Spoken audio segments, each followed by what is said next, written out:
Cette vidéo aura pour objet d'expliquer le renvidage sur le continu affilé, les différents mouvements pour assurer le renvidage. On voit que la zone de renvidage va va contenir trois organes qui seront en mouvement, on va commencer par le chariot lui-même, ou ce qui est appelé aussi latte porte-anneau, LPA, latte porte-anneau. La latte porte-anneau ou le chariot porte justement, comme son nom l'indique, les anneaux et curseurs, bien sûr, qui travaillent en paire avec les anneaux. Et les broches, bien sûr, restent fixes sur un support, donc ne bougent pas, hein. Les broches elles-mêmes ne bougent pas, bien sûr. Ce qui bouge, c'est seulement la latte porte-anneau. L'anneau donc va monter. L'anneau qui monte et avec lui son curseur va faire que l'endroit où va se renvider le fil lui-même remonte, c'est-à-dire on va renvider et en même temps spire par spire بالوحدة بالوحدة باش يطلعوا qui seront jointives يعني voisines لاصقين بعضهم.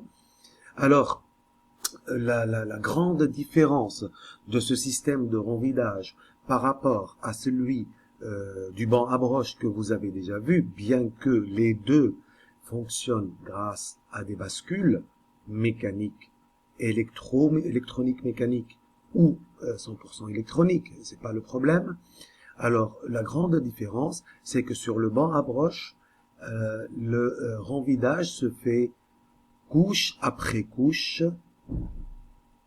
sur toute la longueur de la bobine.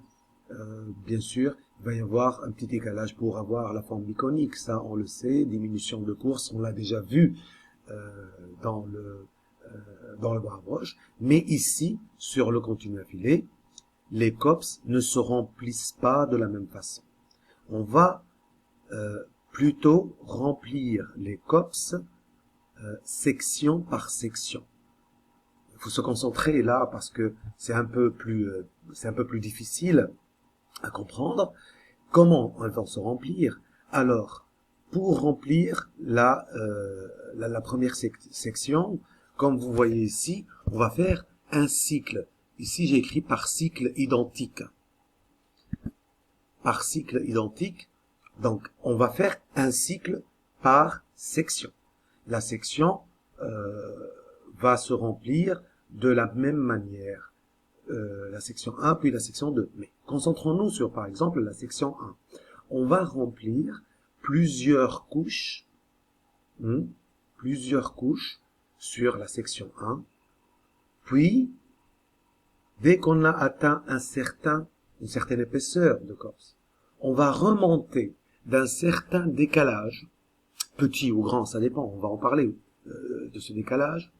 On va remonter d'un certain décalage et puis refaire une deuxième section qui est identique à la première. Alors, le petit décalage est inférieur de point de vue longueur, est inférieur à celui de la section. C'est-à-dire, exemple numérique. La section va avoir, par exemple, 5 cm de large. On va remplir sur le COPS 5 cm, 5 cm, 5 cm, jusqu'à avoir une certaine épaisseur. Ensuite, on va remonter, par exemple, de 1 cm. Et faire un décalage, donc, de 1 cm. Et faire la section. Alors, faire la deuxième section. Alors, on va remplir la même épaisseur que la première section. Et on va avoir, puisqu'on est monté seulement de 1 cm, 4 cm de commun. Ces 4 cm, l'endroit de ces 4 cm vont déjà avoir deux sections superposées. On va avoir deux sections sur ces 4 cm. En passant à la troisième section, on va remonter encore d'1 cm. Et on va faire le même cycle. Quand on va refaire le même cycle, il va y avoir une zone encore où il y a 3 sections qui se sont superposées. quatrième cycle, cinquième cycle. On a fini le cinquième cycle, on va commencer le sixième cycle. Le sixième cycle est complètement indépendant ou au-dessus du premier cycle. Donc, il y a une petite zone d'1 centimètre sur laquelle on a fait 5 sections. L'épaisseur du COPS aura cette épaisseur-là de 5 sections. Il va y avoir à tout endroit, 5 sections qui se sont superposées.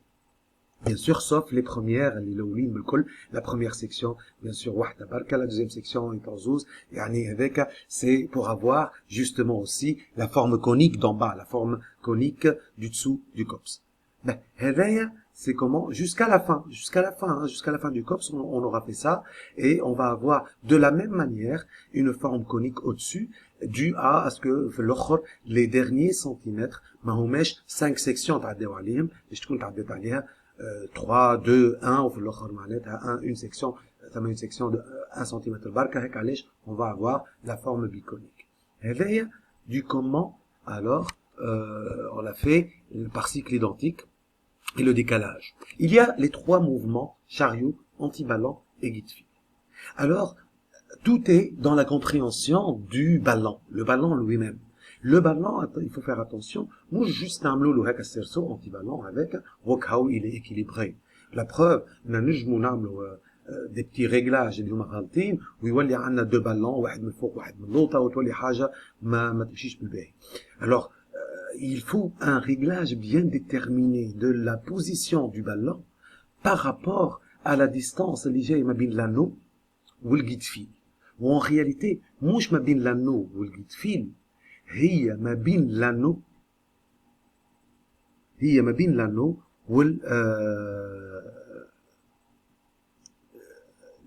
le point d'étirage de Tilène, يعني le point de sortie.